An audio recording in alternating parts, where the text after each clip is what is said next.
قمنا للدعوة لله رب العالمين. السلام علیکم. عاقبۃ للمتقین ولا عدوان الا علی الظالمین والصلاة والسلام علی المبعوث رحمۃ للعالمین وعلی آلہ وصحبہ اجمعین ومن تبعہم بإحسان الی یوم الدین. اللہ تبارک و تعالی کا سب سے پہلے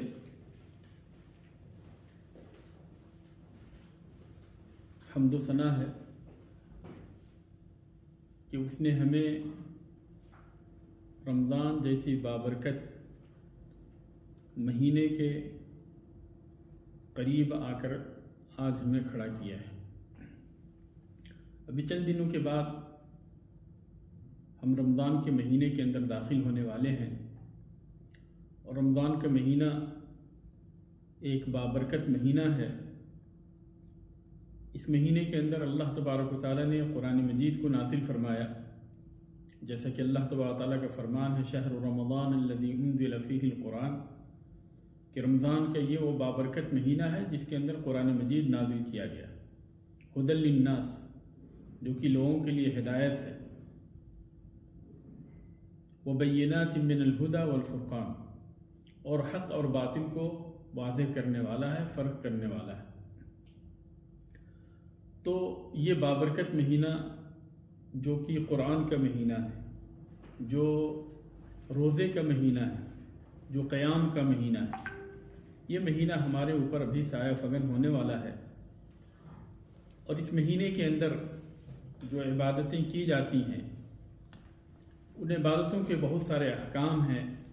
اللہ تبارک و تعالیٰ نے اس مہینے کے اندر خصوصی طور پہ ہمارے لیے روزے فرض کیے ہیں، اور روزے کی فرضیت کا حکم دیتے ہوئے اللہ تبارک و تعالیٰ نے فرمایا یا ایھا الذین آمنوا کتب علیکم الصیام کما کتب علی الذین من قبلکم لعلکم تتقون، کہ مومنو تمہارے اوپر صیام روزے اسی طرح سے فرض کیے گئے ہیں جس طرح سے تم سے پہلے لوگوں کے اوپر فرض کیے گئے تھے تاکہ تم متقی اور پرہیزگار بنو. تو اللہ تبارک و تعالیٰ نے تقوی اور پرہیزگاری کے خاطر ہمارے اوپر روزے فرض کیے تاکہ ہمیں اس کے ذریعے سے تقوی اور پرہیزگاری حاصل ہو، اور ہم اللہ تبارک و تعالیٰ کی عبادت کر کے اپنے نفس کو پاکیزہ بنائیں اور اپنی عبادت کو اللہ تبارک و تعالیٰ کے لیے خالص کریں. تو اس کے لیے اللہ تبارک و تعالیٰ نے ہمارے اوپر رمضان کے روزے فرض کیے. تو سب سے پہلے قبل اس کے کہ ہم اس کے فضائل اور اس کے احکام کے اندر جائیں، سب سے پہلے ہم یہ معلوم کرتے ہیں کہ صیام کا معنی کیا ہوتا ہے. لغت کے اندر صیام کہتے ہیں کسی بھی چیز سے رک جانے کو صیام کہتے ہیں، اور اسی سے لوگوں کا یہ کہنا بھی ہے صامت علیہ الارض، یعنی جب زمین پانی روک لیتی ہے تو اس موقع پہ بولتے ہیں صامت علیہ الارض، کہ زمین نے اس پانی کو روک لیا.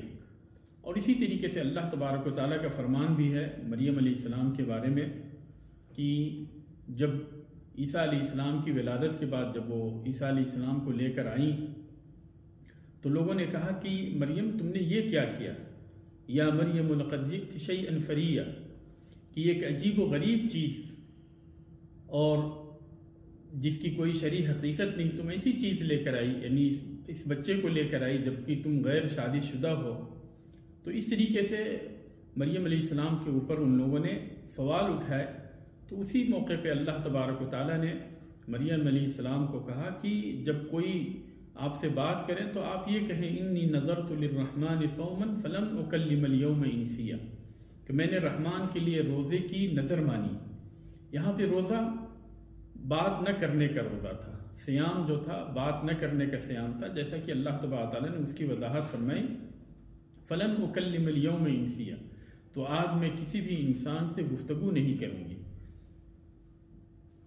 تو مریم علیہ السلام کا صیام یہاں پہ گفتگو نہ کرنے کا صیام تھا. اور صیام کا شرعی معنی یہ ہوتا ہے کہ التعبد للہ بترک المفطرات من طلوع الفجر الى غروب الشمس، کہ روزے کو توڑ دینے والی چیزوں سے صبح صادق سے لے کر غروب آفتاب تک اللہ تبارک و تعالیٰ کی عبادت کی خاطر رکے رہنے کا نام روزہ ہے سیام۔ اللہ تبارک و تعالیٰ کی عبادت کی خاطر طلوع فجر سے لے کر غروب آفتاب تک روزے کو توڑ دینے والی چیزوں سے رکے رہنا، یہ روزہ ہے، یہ سیام ہے۔ اور آیت سیام کے اندر اللہ تبارک و تعالیٰ نے اس کی وضاحت کرتے ہوئے فرمایا وَكُلُوا وَاشْرَبُوا حَتَّى يَتَبَيَّنَ لَكُمُ الْخَيْطُ الْأَبْيَضُ مِنَ الْخَيْطِ الْأَسْوَدِ مِنَ الْفَجْرِ ثُمَّ أَتِمُّوا الصِّيَامَ إِلَى اللَّيْلِ، کہ کھاؤ پیو یہاں تک کہ صبح کی سفیدی رات کی سیاہی سے افق آسمان پہ صبح کی سفیدی رات کی سیاہی سے واضح ہو جائے۔ ثُمَّ أَتِمُّوا الصِّيَامَ إِلَى اللَّيْلِ، پھر اس کے بعد اپنے روزے کو رات تک مکمل کرو۔ تو صبح صادق سے لے کر غروب آفتاب تک کھانے پینے اور اس کے علاوہ ان ساری چیزوں سے اپنے آپ کو اللہ تبارک و تعالیٰ کی عبادت کی خاطر روکے رکھنے کا نام روزہ ہے، سیام ہے، جو کہ روزے کو توڑ دینے والی۔ روزے کی فرضیت کب ہوئی؟ اللہ تبارک و تعالیٰ نے اس امت اسلامیہ کے اوپر سن 2 ہجری کے اندر رمضان کے روزے فرض کیے، اور اس طریقے سے نبی کریم صلی اللہ علیہ وسلم نے اپنی زندگی کے اندر کل 9 رمضان کے روزے رکھے، یعنی آپ صلی اللہ علیہ وسلم کی زندگی کے اندر 9 رمضان آئے جن کے اندر آپ صلی اللہ علیہ وسلم نے روزہ رکھا۔ اور جب اس کی فرضیت نازل ہوئی تو اللہ تبارک و تعالیٰ نے قرآن مجید کے اندر یہ آیت کریمہ نازل فرمائی یا ایھا الذین آمنوا کتب علیکم الصیام کما کتب علی الذین من قبلکم لعلکم تتقون، کہ مومنوں تمہارے اوپر اسی طرح سے روزے فرض کیے گئے ہیں جس طرح سے تم سے پہلی امتوں کے اوپر فرض کیے گئے تھے، تاکہ تم متقی اور پرہیزگار بنو۔ تو یہ عبادت ایسا نہیں ہے کہ صرف اس امت کے لیے خاص ہے، بلکہ ہم سے پہلے جو امتیں تھیں ان کے اوپر بھی اللہ تبارک و تعالیٰ نے روزے فرض کیے تھے، اور ہمارے اوپر بھی اللہ تبارک و تعالیٰ نے رمضان کے مہینے کے روزے فرض کیے۔ چنانچہ پورے مہینے کا روزہ رکھنا ہمارے اوپر ضروری ہے، اور نبی کریم صلی اللہ علیہ وسلم نے اپنی زندگی کے اندر رمضان کی فرضیت کے بعد، روزے کی فرضیت کے بعد 9 رمضان پائے، اور آپ صلی اللہ علیہ وسلم نے ان مہینوں کے اندر روزے رکھے۔ البتہ یہ ہے کہ شروع اسلام کے اندر جب اللہ تبارک و تعالیٰ نے روزے فرض کیے تو اس وقت اللہ تبارک و تعالیٰ نے بندوں کو اختیار دیا تھا کہ جو چاہے روزہ رکھے اور جو چاہے روزہ نہ رکھے، اور اگر روزہ نہیں رکھتا ہے تو اپنی طرف سے ایک مسکین کو کھانا کھلائے، جیسا کہ اللہ تبارک و تعالیٰ نے فرمایا وَعَلَى الَّذِينَ يُطِيقُونَهُ فِدْيَةٌ طَعَامُ مِسْكِينٍ، کہ جو لوگ اس کی طاقت رکھتے ہیں ان کے اوپر ایک مسکین کا کھانا کھلانا ہے۔ فَمَن تَطَوَّعَ خَيْرًا فَهُوَ خَيْرٌ لَهُ وَأَن تَصُومُوا خَيْرٌ لَكُمْ إِن كُنتُمْ تَعْلَمُونَ۔ تو اگر کوئی یعنی روزہ رکھتا ہے تو یہ اس کے حق میں بہتر ہے، اور اگر کوئی روزہ نہ رکھ کر ایک مسکین کو کھانا کھلا دیتا ہے تو ایسا کرنا بھی اس کے لیے جائز ہے۔ یہ شروع اسلام کی بات تھی، لیکن اللہ تبارک و تعالیٰ اسی آیت کے اندر اس چیز کی وضاحت فرما دی کہ وَأَن تَصُومُوا خَيْرٌ لَكُمْ، کہ روزہ رکھنا یہ تمہارے لیے بہتر ہے، ان کنتم تعلمون، اگر تم جانتے ہو۔ تو اس طریقے سے اللہ تبارک و تعالیٰ نے جب روزے فرض کیے تو بندوں کو اختیار دیا، اور ایسے کئی ایک عبادتیں ایسی ہیں جن کے اندر اللہ تبارک و تعالیٰ نے شروع کے اندر بندوں کو اختیار دیا تھا یا اس کے اندر تخفیف تھی، پھر اس کے بعد میں آہستہ آہستہ وہ اپنی اصلی صورت پہ آ گئی، جس صورت میں آج ہم ان عبادتوں کو پاتے ہیں۔ جیسے کہ نماز کا ہی مسئلہ لے لیجئے کہ شروع اسلام کے اندر 2 رکعت نماز فرض تھیں، اور سوائے مغرب کی نماز ہمیشہ 3 رکعت فرض رہی، لیکن شروع اسلام میں 2 رکعت نمازیں فرض تھیں۔ اور اسی طریقے سے جب اللہ تبارک و تعالیٰ نے شراب کی حرمت کو نازل کیا تو شروع اسلام کے اندر یہ تھا کہ اس کی حقیقت کو بیان کیا گیا کہ یسألونک عن الخمر والمیسر قل فیہما اسم کبیر ومنافع للناس واسمہما اکبر من نفعہما، کہ لوگ آپ سے شراب اور جوئے کے بارے میں سوال کرتے ہیں، اے نبی آپ کہہ دیجئے کہ ان دونوں کے اندر اسم کبیر بہت بڑا گناہ ہے، ومنافع للناس اور لوگوں کے لیے فائدے بھی ہیں، ولیکن اسمہما اکبر من نفعہما، لیکن ان کے گناہ ان کے فائدے سے بڑھ کر ہے۔ تو اللہ تبارک و تعالیٰ نے شروع اسلام کے اندر شراب کی حرمت سے پہلے اور جوئے کی حرمت سے پہلے ان دونوں کی حقیقت کو بیان کیا کہ ان کے اندر بہت ہی زیادہ گناہ ہے، اور اگرچہ ان کے اندر فائدے ہیں لیکن ان کے گناہ فائدوں سے بڑھ کر ہیں۔ پھر اس کے بعد میں اللہ تبارک تعالیٰ نے دوسرے اسٹیپ کے اندر شراب کی حرمت کو یعنی شراب کی حقیقت کو بیان کرتے ہوئے مزید اللہ تبارک تعالیٰ نے فرمایا کہ جب تم نماز کے لیے آؤ تو نشے کی حالت میں نہ ہو، تو نماز کے لیے آتے وقت شراب پینے سے منع کیا گیا۔ پھر اس کے بعد میں اللہ تبارک و تعالیٰ نے واضح طور پہ اس کی حرمت کا حکم نازل فرمایا اور یہ فرمایا کہ یہ رجس ہیں، یہ ناپاک ہیں، اور اس ناپاکی سے اپنے آپ کو دور رکھنا، اپنے آپ کو بچانا یہ ضروری ہے۔ فاجتنبوہ، اس سے ناپاکی سے اپنے آپ کو بچاؤ، اپنے آپ کو دور رکھو۔ تو اس طریقے سے اللہ تبارک تعالیٰ نے اس کی حرمت کو نازل فرمایا۔ اسی طریقے سے اللہ تبارک و تعالیٰ نے روزے سے متعلق بھی شروع اسلام کے اندر اختیار دیا تھا کہ جو بندہ چاہے روزہ رکھے، اور جو بندہ روزہ نہیں رکھنا چاہتا ہے تو اپنی طرف سے ایک مسکین کو کھانا کھلائے۔ اور تخیر کی وجہ یہی تھی کہ لوگوں کو ابھی بہت شرائع اسلامی شرائع کے اوپر عمل کرنے کی اس طرح سے عادت نہیں تھی۔ ابھی وہ لوگ جاہلیت کے زمانے سے اسلام کے اندر داخل ہوئے تھے، تو اچانک سے ان کے اوپر بوجھ نہیں ڈالا گیا، بلکہ آہستہ آہستہ ان کے اوپر دینی فرائض نازل کیے گئے تاکہ ان کے نفوس ان فرائض کو آسانی سے قبول کر لیں اور اللہ تبارک و تعالیٰ کی عبادت کرنا شروع کر دیں۔ تو اس طریقے سے اللہ تبارک و تعالیٰ نے رمضان کو شروع کے اندر اختیار دیا تھا بندے کو کہ جو چاہے رکھے اور جو چاہے اپنی طرف سے ایک مسکین کو کھانا کھلا دے، لیکن پھر بعد میں اللہ تبارک و تعالیٰ نے اس کی فرضیت کو نازل کرتے ہوئے اس آیت کریمہ کو نازل فرمایا، شہر رمضان الذی انزل فیہ القرآن، کہ رمضان کا وہ بابرکت مہینہ ہے جس کے اندر قرآن نازل کیا گیا، ھدی للناس، جو کہ لوگوں کے لیے ہدایت ہے،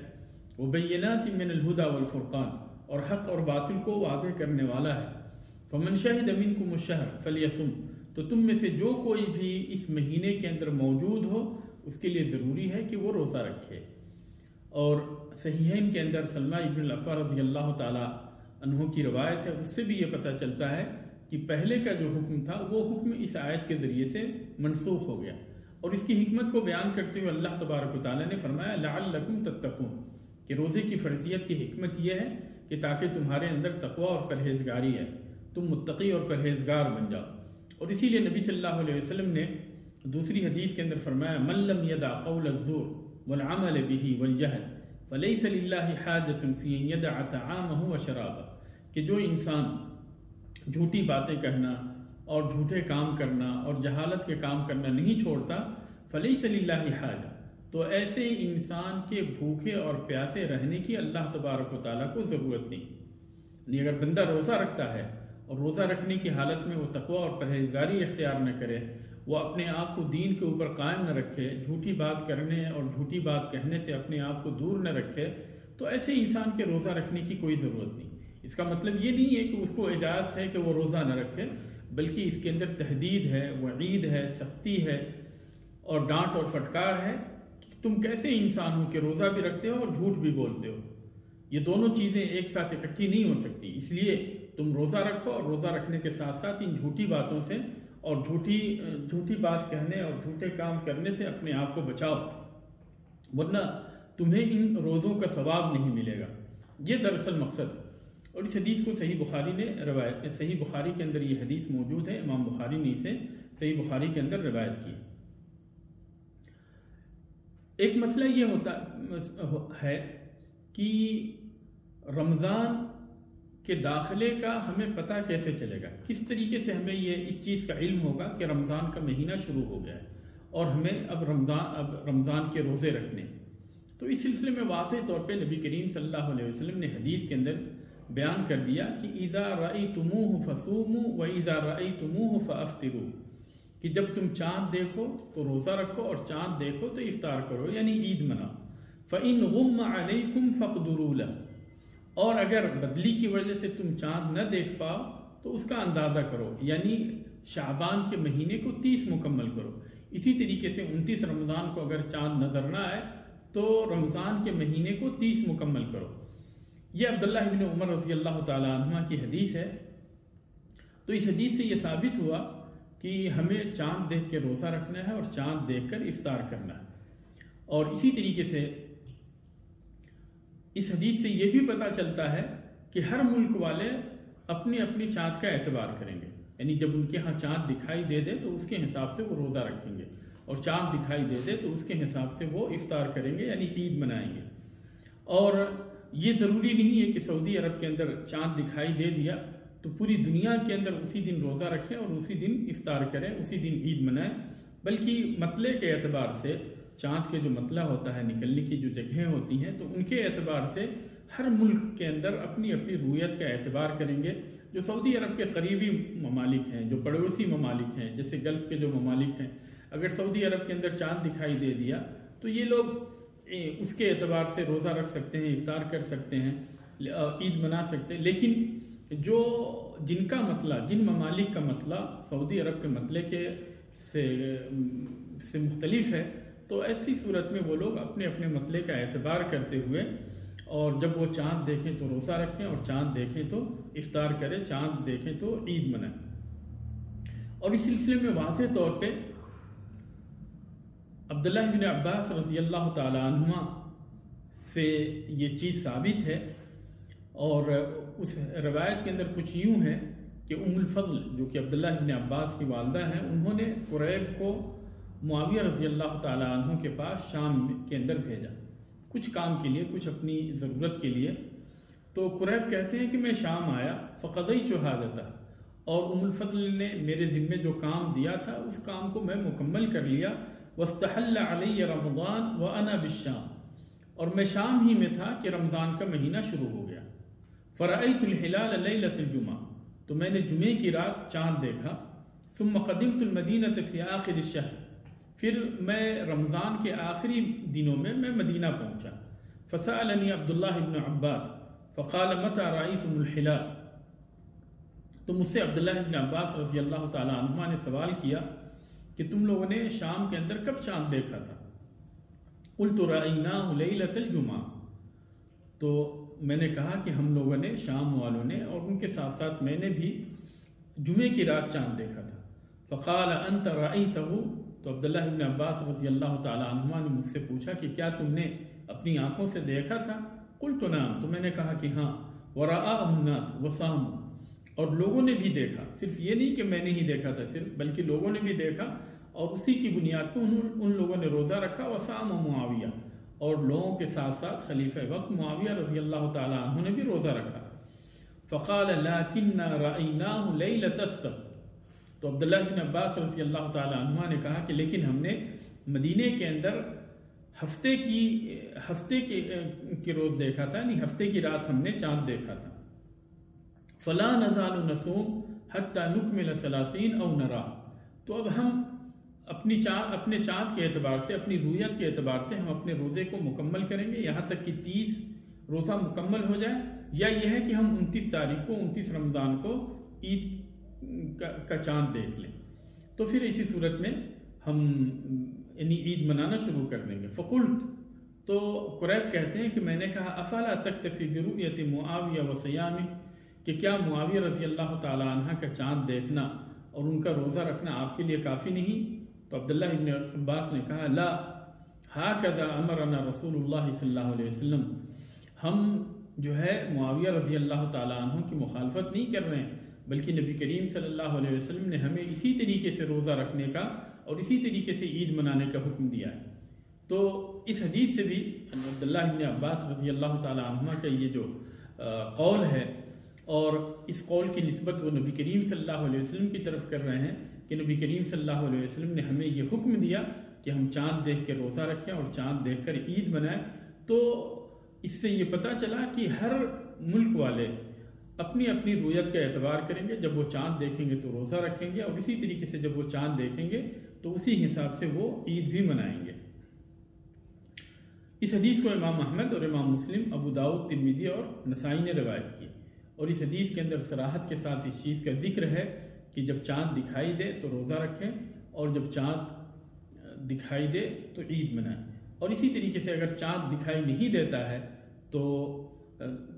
پہلے جو عبداللہ ابن عمر رضی اللہ تعالی عنہ کی حدیث گزری فَقْدُرُوا لَهُ، یا اسی طریقے سے ابو ہریرہ رضی اللہ تعالی عنہ کی روایت کے اندر یہ چیز موجود ہے فَأَكْمِلُوا عِدَّةَ شَعْبَانَ 30، کہ شعبان کی تعداد یعنی شعبان کے مہینے کو 30 مکمل کرو۔ صحیح بخاری کی یہ روایت ہے۔ تو اس حدیث سے پتہ یہ چلا کہ اگر چاند دکھائی نہ دے، 29 تاریخ کو اگر چاند دکھائی نہ دے تو شعبان کا مہینہ 30 کا مکمل کریں گے، پھر اس کے بعد میں اگلے دن روزہ رکھیں گے۔ لیکن اگر کوئی شخص چاند دکھائی نہیں دیتا، 29 کو چاند نظر نہ آئے اور 30 تاریخ کو وہ روزہ رکھنا شروع کر دے اور احتیاطی روزے کا نام رکھتے، تو اسی صورت میں یہ چیز ممنوع ہے۔ نبی کریم صلی اللہ علیہ وسلم نے شک والے دن روزہ رکھنے سے منع فرمایا، اور اس سلسلے میں علماء کرام نے ان احادیث کی روشنی میں یہ کہا ہے کہ شک والے دن روزہ رکھنا حرام ہے، اور بعض علماء نے کہا ہے کہ شک والے دن روزہ رکھنا مکروہ ہے۔ تو حرمت کی دلیل واضح طور پہ نبی کریم صلی اللہ علیہ وسلم کی احادیث کے اندر موجود ہے۔ عمار ابن یاسر رضی اللہ تعالی عنہ کی روایت ہے، جسے امام بخاری نے تعلیقاً روایت کی ہے، من صام اليوم الذي يشك فيه فقد عصى ابا القاسم صلی اللہ علیہ وسلم، کہ جس نے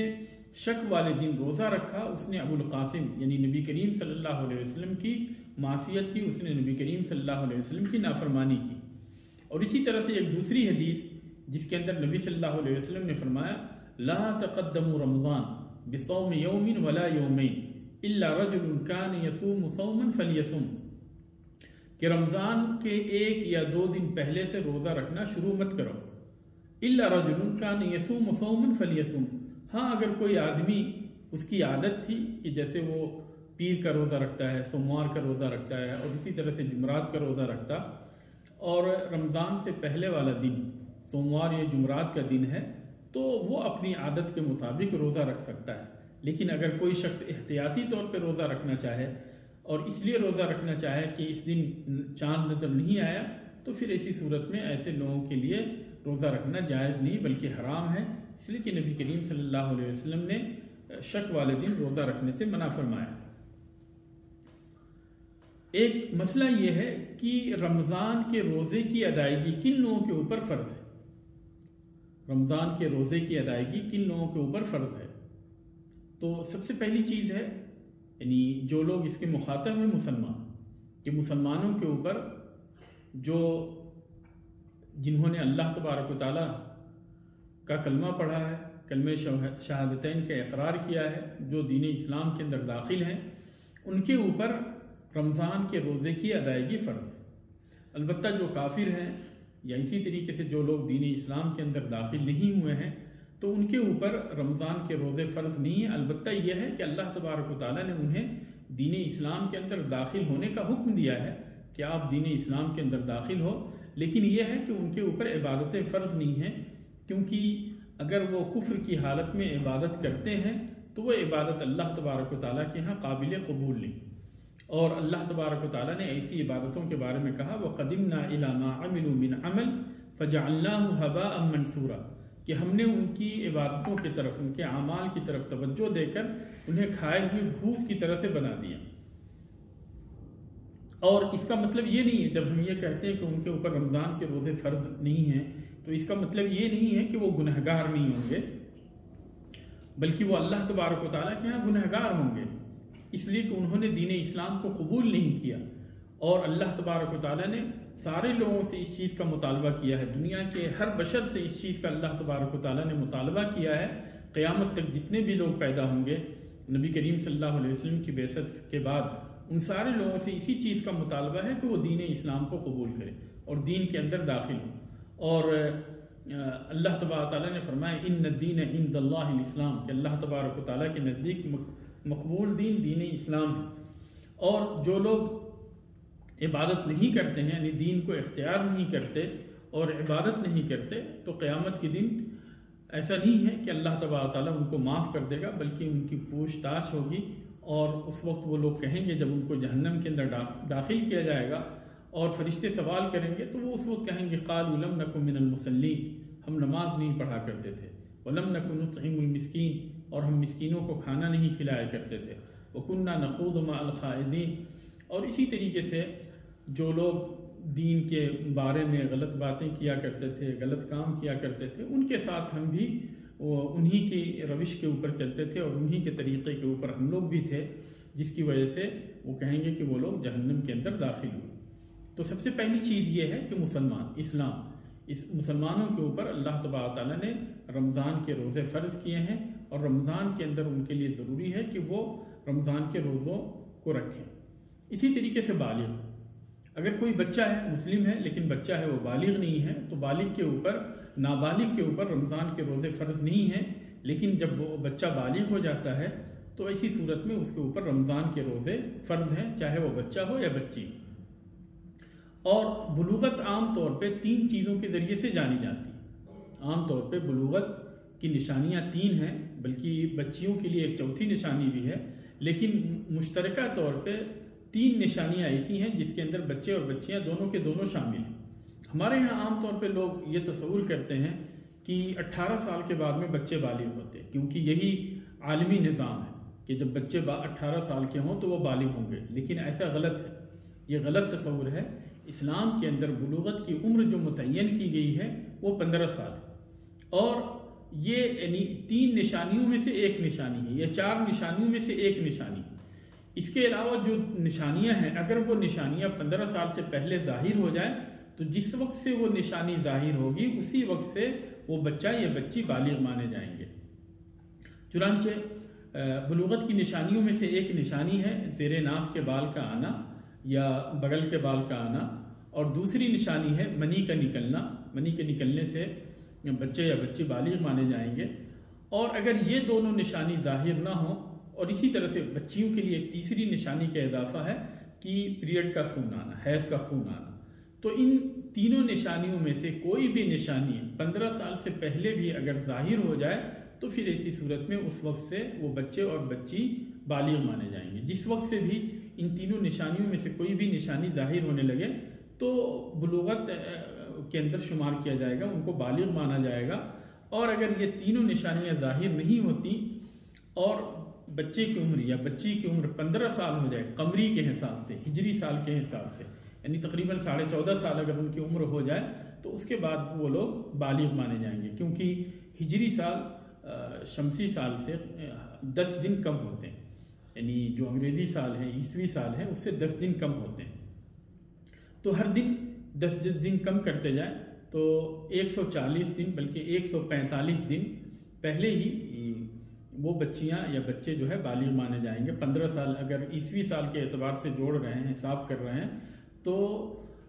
یعنی 15 سال مکمل ہونے سے پہلے ہی 145 دن پہلے،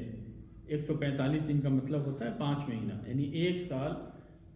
14 سال 7 مہینے کے ہو جائیں عیسوی سال کے اعتبار سے، تو پھر اسی صورت میں وہ بچے بالغ مانے جائیں گے۔ تیسری چیز ہے عقل۔ جو عاقل ہے اللہ تبارک و تعالیٰ نے اس کے اوپر روزے فرض کیے، اور بلکہ اس سے پہلے یعنی اس چیز کی وضاحت کر دیں کہ عام طور پہ جو لوگ گرم ممالک کے اندر رہتے ہیں تو وہاں پہ بچیاں کم عمر کے اندر ہی بالغ ہو جایا کرتی ہیں، جیسے 11 12 13 اس عمر کے اندر بھی بچیاں بالغ ہو جاتی ہیں، بلکہ بسا اوقات 10 سال کی عمر میں بھی بچیاں بالغ ہو جاتی ہیں۔ تو اس وقت والدین یہ نہ سوچیں کہ نہیں ابھی تو یہ چھوٹی عمر کی ہے، ابھی تو یہ بچی ہے، ابھی 10 ہی سال اس کی عمر ہے، یا ابھی 11 سال ہی اس کی عمر ہے، ابھی کیسے یہ بالغ مانی جائے گی۔ نہیں، شریعت کا جو نظام ہے اور شریعت کے جو احکام ہیں وہ یہی ہیں کہ جب سے ان نشانیوں میں سے کوئی بھی نشانی ظاہر ہونے لگے تو وہ بچے یا بچیاں بالغ مانے جائیں گے، اور اسی صورت میں ان کے اوپر شریعت کے سارے احکام لازم ہوں گے۔ چنانچہ نماز پڑھنا بھی فرض ہوگا، روزہ رکھنا بھی ان کے اوپر فرض ہوگا، اور اگر وہ بلوغت کے بعد میں حج کرنے کے لیے آتے ہیں تو ان کا حج بھی اسلامی حج مانا جائے گا۔ تو یہ سارے کے سارے احکام ان کے اوپر مرتب ہوں۔ تیسری چیز جو ہے عقل۔ عاقل کے اوپر اللہ تبارک و تعالیٰ نے روزے کو فرض کیا ہے، اور جو عاقل نہیں ہے، غیر عاقل ہے، مجنون ہے، پاگل ہے، تو اس کے اوپر اللہ تبارک و تعالیٰ نے عبادتیں فرض نہیں کی ہیں۔ اسی طریقے سے اللہ تبارک و تعالیٰ نے اس کے اوپر روزے بھی فرض نہیں کیے۔ لیکن اگر کوئی انسان عاقل ہے لیکن کسی اچانک ٹینشن کی وجہ سے، کسی صدمے کی وجہ سے وہ اس کی ذہنی کیفیت کچھ دنوں کے لیے وہ صحیح نہیں رہتی اور وہ پاگلوں کی طرح سے ہو جاتا ہے، تو پھر اسی صورت میں اس کے اوپر یعنی رمضان کے اندر روزے فرض نہیں ہیں۔ لیکن اگر بعد میں اس کی عقلی کیفیت صحیح ہو جائے تو پھر ایسی صورت میں اس کے اوپر یعنی اگلے سال کے روزے اس کے اوپر یعنی فرض ہوں گے۔ اسی طریقے سے جو آدمی یعنی جو بچہ ہے یعنی نابالغ ہے اور اسی طرح سے جو مجنون ہے پاگل ہے ان کے اوپر روزے فرض نہیں ہے. اس کی دلیل نبی صلی اللہ علیہ وسلم کی یہ حدیث ہے رفع القلم عن ثلاثہ. 3 قسم کے لوگوں سے قلم کو اٹھا لیا گیا اور ان 3 قسم کے لوگوں میں نبی کریم صلی اللہ علیہ وسلم نے بچے کا تذکرہ کیا حتی یکبر یہاں تک کہ وہ بڑا ہو جائے یعنی بالغ ہو جائے, والمجنون حتی یفیق اور اسی طریقے سے مجنون اور پاگل یہاں تک کہ وہ ٹھیک ہو جائے, اس کی ذہنی کیفیت صحیح ہو جائے. چوتھے قسم کے لوگ جن کے اوپر رمضان کے روزے کی ادائیگی ضروری ہے وہ ہے مقیم, جو کہ مسافر نہ ہو, سفر کی حالت میں نہ ہو. اگر مقیم ہیں اپنی جگہ پہ ٹھہرے ہوئے ہیں تو ان کے اوپر رمضان کے اندر رمضان کی حالت میں روزے رکھنا ان کے اوپر فرض ہے. لیکن اگر جو مسافر ہے تو مسافر کے لیے اللہ تبارک و تعالیٰ نے رخصت دی. اللہ تبارک و تعالیٰ کا فرمان ہے فمن کان منکم مریضا او علی سفر فعدۃ من ایام اخر, کہ تم میں سے اگر کوئی مریض ہے یا مسافر ہے تو وہ رمضان کے دنوں میں اپنے روزے کو توڑ کر دوسرے دنوں میں وہ اپنے روزوں کو مکمل کر سکتا ہے, یعنی رمضان کے علاوہ باقی دنوں میں اپنے روزے کو مکمل کر سکتا ہے. اسی طریقے سے جو خواتین پاکی کی حالت میں ہیں, ناپاکی کی حالت میں نہیں ہیں, ان کے اوپر بھی ضروری ہے کہ وہ رمضان کے دنوں میں رمضان کی حالت میں وہ روزے کو رکھیں. ان کے لیے جائز نہیں کہ وہ رمضان کے دنوں کے اندر اپنے روزے کو توڑیں, بلکہ اگر وہ حیض یا نفاس کی حالت میں نہیں ہیں تو ان کے اوپر روزے رکھنا رمضان کے اندر فرض ہے. اس سلسلے میں نبی کریم صلی اللہ علیہ وسلم کی حدیث ہے الیس اذا حاضت لم تصلی ولم تصم, کہ کیا معاملہ ایسا نہیں ہے کہ جب عورتیں حیض کی حالت میں ہوتی ہیں, پیریڈ کی حالت میں ہوتی ہیں, تو نہ تو وہ روزہ رکھتی ہیں اور نہیں وہ نماز پڑھتی ہیں. اور اسی طرح سے نفاس والی عورتیں بھی, ان کا بھی حکم حیض والی عورتوں ہی کی طرح سے ہے, کیونکہ نبی کریم صلی اللہ علیہ وسلم نے حیض کے لیے بھی لفظ نفاس کا استعمال کیا ہے. اور اس کی دلیل عائشہ رضی اللہ تعالی عنہ کی وہ روایت ہے کہ جب وہ حجۃ الوداع کے موقع پہ نبی صلی اللہ علیہ وسلم کے ساتھ حج پہ گئی تھی تو طواف کرنے سے پہلے ہی, یعنی مکہ پہنچنے کے بعد میں جب انہیں طواف کرنا تھا تو طواف کرنے سے پہلے ہی وہ ناپاک ہو گئی تھیں, اور جس کی وجہ سے وہ اپنے خیمے کے اندر رو رہی تھیں. تو نبی صلی اللہ علیہ وسلم ان کے پاس گئے دلاسا دینے کے لیے اور پوچھنے کے لیے کیا ہو گیا. تو آپ صلی اللہ علیہ وسلم نے ان کے پاس پہنچنے کے بعد آپ صلی اللہ علیہ وسلم نے انہیں کہا کہ لعلکی نفستی, شاید کہ تمہیں نفاس آ گیا. یعنی نفاس کا مطلب یہاں پہ آپ صلی اللہ علیہ وسلم نے حیض لیا کہ شاید کہ تمہیں حیض آ گیا, یعنی تم پیریڈ میں ہو. پھر اس کے بعد میں انہوں نے کہا کہ ہاں, تو نبی صلی اللہ علیہ وسلم نے انہیں دلاسا دیتے ہوئے کہا کہ اس میں کوئی رونے دھونے کی بات نہیں, افسوس کرنے کی بات نہیں, یہ تو ایسی چیز ہے جسے اللہ تبارک و تعالیٰ نے آدم کی بیٹیوں پہ لکھ رکھا ہے. اور پھر آپ صلی اللہ علیہ وسلم نے انہیں حکم دیا افعلی ما یفعل الحاج غیر اللہ تطوفی بالبیت, کہ حاجی جو کچھ بھی کر رہے ہیں وہ ساری کی ساری چیزیں آپ بھی کیجئے, بس یہ ہے کہ بیت اللہ کا طواف نہیں کیجیے گا حتی تطہری, یہاں تک کہ آپ پاک ہو جائیں. تو پھر جب 10 تاریخ کو وہ عرفہ سے لوٹیں, 9 تاریخ کو عرفہ سے لوٹیں اور 10 تاریخ کو منی پہنچی, تو اس دن تک وہ پاک ہو گئی تھی. تو 10 تاریخ کو آ کر انہوں نے اپنا طواف کیا تھا. تو اس حدیث سے پتہ یہ چلا کہ حیض کی حالت میں عورتیں روزہ نہیں رکھ سکتی, اور اگر وہ روزہ رکھتی ہیں تو ان کا روزہ قبول نہیں ہوگا, بلکہ ان کے لیے حرام ہے حیض کی حالت میں روزہ رکھنا. اور اسی طرح سے نفاس کی حالت میں بھی روزہ رکھنا حرام ہے. لیکن یہ ہے کہ رمضان کے اندر جتنے روزے ان کے چھوٹیں گے ان روزوں کی قضا بعد میں کیا کریں گے, جیسا کہ عائشہ رضی اللہ تعالی عنہ کی حدیث ہے کہ کننا نؤمر بقضاء الصوم ولا نؤمر بقضاء الصلاۃ, کہ ہمیں روزے کی قضا کا حکم دیا جاتا تھا اور نماز کی قضا کا حکم نہیں دیا جاتا تھا. کہ جب ہمیں یعنی اس طرح کے مسئلے رمضان کے مہینے میں پیش آتے تو نبی صلی اللہ علیہ وسلم ہمیں یہ حکم دیتے کہ روزوں کی یعنی ان دنوں میں روزہ نہ رکھیں اور بعد میں اپنے روزوں کی قضا کریں, اور نماز کی قضا کا آپ صلی اللہ علیہ وسلم ہمیں حکم نہیں دیتے تھے. ایک مسئلہ اور ہے القادر, کہ جس انسان کے پاس روزہ رکھنے کی طاقت ہے وہی روزہ رکھے گا, جس کے پاس طاقت نہیں ہے تو اس کے اوپر رمضان کے روزے فرض نہیں ہیں, یعنی ادائیگی اس کی فرض نہیں ہے اس کے اوپر. اور جو رمضان کے روزے رکھنے سے عاجز ہے, قادر نہیں ہے, تو یہ عاجزی جو ہے یعنی قدرت کا نہ ہونا, یہ 2 طرح ہے. یا تو یہ ہے کہ ہمیشہ ہمیش کے لیے وہ عاجز ہے, اور اسے روزہ رکھنے کی طاقت نہ ہو، بڑھاپے کی وجہ سے، بیماری کی وجہ سے، یعنی ایسی بیماری کی وجہ سے جس سے کہ شفا کی امید نہیں، اور وہ بیماری ہمیشہ ہمیش کے لیے اس کے ساتھ ہے، جیسے کسی کو کینسر کی بیماری ہو جاتی ہے، یا اسی طرح سے شوگر کی بیماری جو کہ ہمیشہ ہمیش اس کے ساتھ ہے، یہ بیماری باقی رہے گی، اور اس بیماری کی وجہ سے اگر وہ روزہ نہیں رکھ سکتا تو ایسے لوگوں کی یعنی 3 حالت ہے، ایسے لوگوں کی 3 حالت ہے۔ اور پہلی حالت یہ ہے کہ وہ اس بیماری کی وجہ سے، یہ بیماری اتنی شدید ہے کہ اس بیماری کی وجہ سے اگر وہ روزہ رکھتے ہیں تو روزہ رکھنا ان کے لیے مضر اور نقصان دہ، بلکہ ان کی جان بھی جا سکتی ہے، تو ایسی صورت میں ان کے لیے روزہ رکھنا حرام ہے۔ وہ روزہ نہیں رکھیں گے بلکہ اس کی طرف سے ایک مسکین کو کھانا کھلائیں گے۔ وَعَلَى الَّذِينَ يُطِيقُونَهُ فِدْيَةٌ طَعَامُ مِسْكِين، کہ ایسے بوڑھے لوگ جو کہ روزہ رکھنے کی طاقت نہیں رکھتے، بہت زیادہ عمر ہونے کی وجہ سے، یا ایسے بیمار اور ایسے معذور لوگ جو کہ جن کی بیماری دائمی بیماری ہے، ہمیشہ ہمیش کے لیے، شوگر کی بیماری، کینسر کی بیماری، اور اس کی وجہ سے وہ لوگ روزہ نہیں رکھ سکتے، اگر روزہ رکھتے ہیں تو ان کی جان جانے کا خطرہ ہے، تو پھر ایسی صورت میں ان کے اوپر روزہ رکھنا حرام ہے، لیکن ہر روزے کے بدلے میں وہ ایک مسکین کو کھانا کھلائیں گے۔ اور اسی طریقے سے اگر وہ بیماری، اس بیماری کی وجہ سے ان کی جان جانے کا خطرہ نہیں ہے، لیکن یہ ہے کہ مشقت اور پریشانی ہے، بہت ہی زیادہ مشقت اور پریشانی بیماری کی وجہ سے، یا اس سے عذر کی وجہ سے، معذوری کی وجہ سے بہت ہی زیادہ ان کو مشقت اور پریشانی ہے، تو پھر ایسی صورت میں ان کے لیے روزہ رکھنا مکروہ ہے، ایسی صورت میں ان کے لیے روزہ رکھنا مکروہ ہے۔ تیسری صورت یہ ہے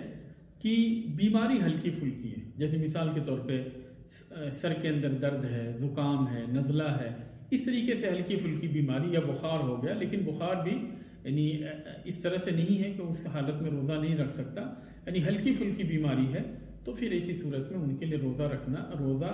ضروری ہے، ایسی صورت میں ان کے لیے روزہ رکھنا ضروری ہے۔ تو یہ بیمار کے 3 حالات، یا تو وہ بیماری اس کے لیے نقصان دہ ہے، یہاں تک کہ اس کی جان بھی جا سکتی ہو، تو پھر ایسی صورت میں اس کے لیے روزہ رکھنا حرام ہے، اس لیے کہ اللہ تعالیٰ کہتا ہے وَلَا تَقْتُلُوا أَنفُسَكُمْ إِنَّ اللَّهَ كَانَ بِكُمْ رَحِيمًا، کہ لوگوں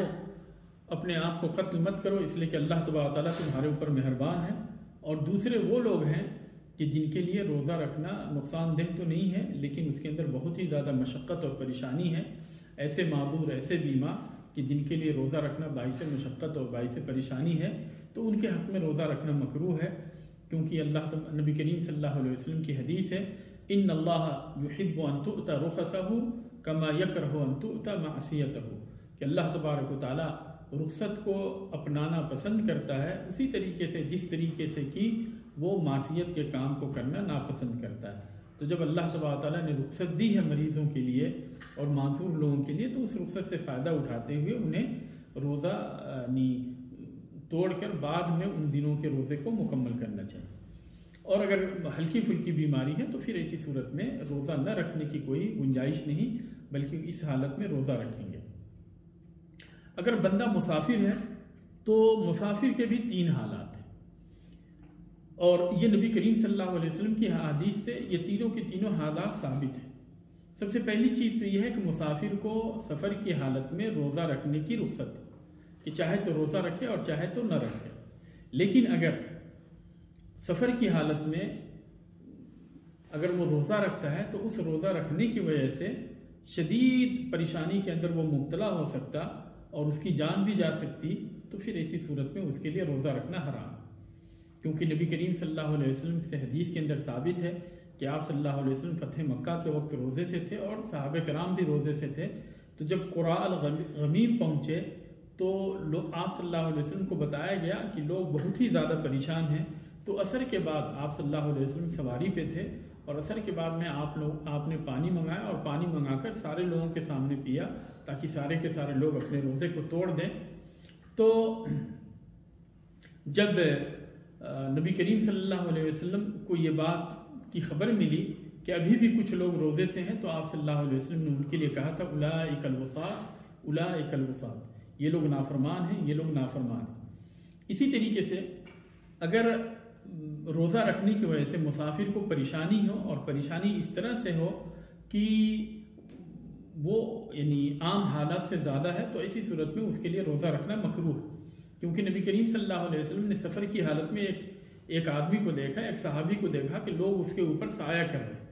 تو نبی صلی اللہ علیہ وسلم نے پوچھا کہ کیا ہو گیا ہے، تو لوگوں نے بتایا کہ یہ روزے کی حالت میں، تو آپ صلی اللہ علیہ وسلم نے فرمایا لیس من البر الصیام فی السفر، کہ سفر کی حالت میں روزہ رکھنا یہ نیکی کا کام نہیں، اگر اس طرح سے مشقت اور پریشانی ہے تو سفر کی حالت میں روزہ رکھنا یہ نیکی کا کام نہیں۔ اور تیسری حالت یہ ہے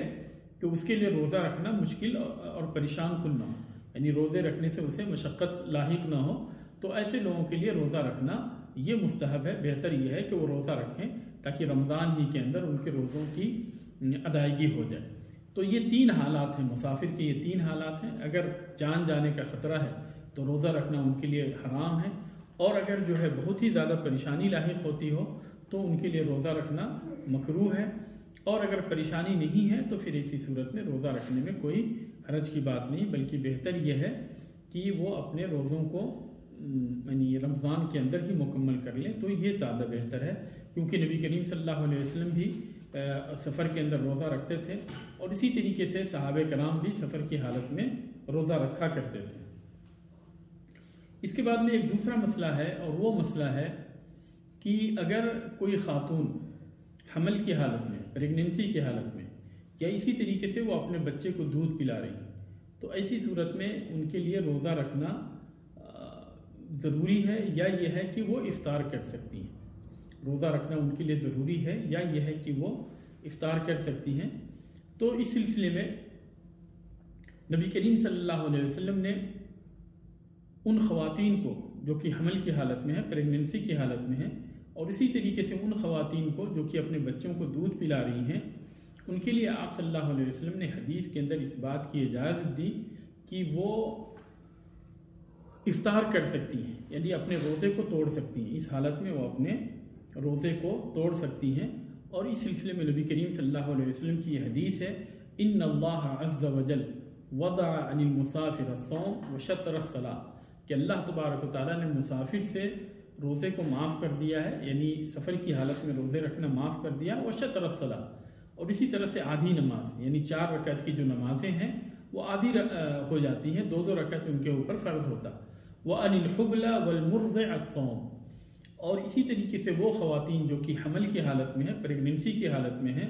اور جو خواتین بچے کو دودھ پلا رہی ہیں، ان سے بھی اللہ تبارک و تعالیٰ نے روزے کو معاف کر دیا ہے، یعنی ان دنوں میں وہ افطار کر کے اپنے روزے کو توڑ کر، اگر ان کے لیے روزہ رکھنا مشکل ہو، جس تفصیل کے ساتھ بتایا گیا کہ مریض کے لیے اگر روزہ رکھنا مشکل ہوتا ہے، تو اسی طرح سے ان خواتین کو بھی مریض کی کیٹیگری ہی میں رکھتے ہیں، اور اگر ان کے لیے روزہ رکھنے سے اگر ان کی جان یا بچے کی جان جانے کا خطرہ ہے تو ان کے اوپر روزہ رکھنا حرام ہے، اور اگر بہت زیادہ پریشانی ہے تو روزہ رکھنا مکروہ ہے، اور اگر ہلکا پھلکا مسئلہ ہے، بہت زیادہ پریشانی والی بات نہیں ہے، تو پھر ایسی صورت میں روزہ رکھنا ان کے لیے جائز ہے۔ تو اگر خواتین جو ہے حمل کی حالت میں ہیں، یا اسی طرح سے بچے کو دودھ پلا رہی ہیں، اور اس حالت میں ان کے لیے روزہ رکھنا مشکل ہے، تو اگر بہت ہی زیادہ تکلیف دہ ہے، جان جانے کا خطرہ ہے، تو روزہ رکھنا حرام ہے، اور اگر مشکل ہے، پریشان کن ہے، تو روزہ رکھنا مکروہ ہے۔ تو یہ ہے خواتین کے روزے سے متعلق یعنی شرعی حکم۔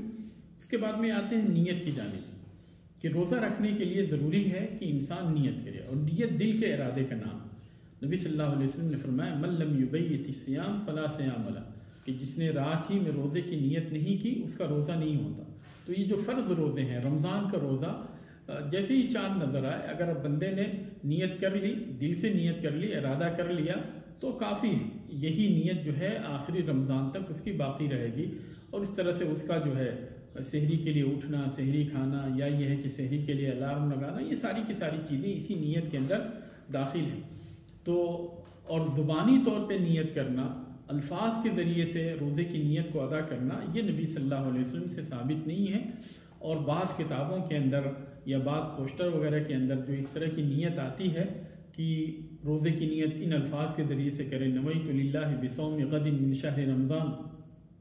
کہ میں نے رمضان کے مہینے میں کل کے روزے کے لیے نیت کی،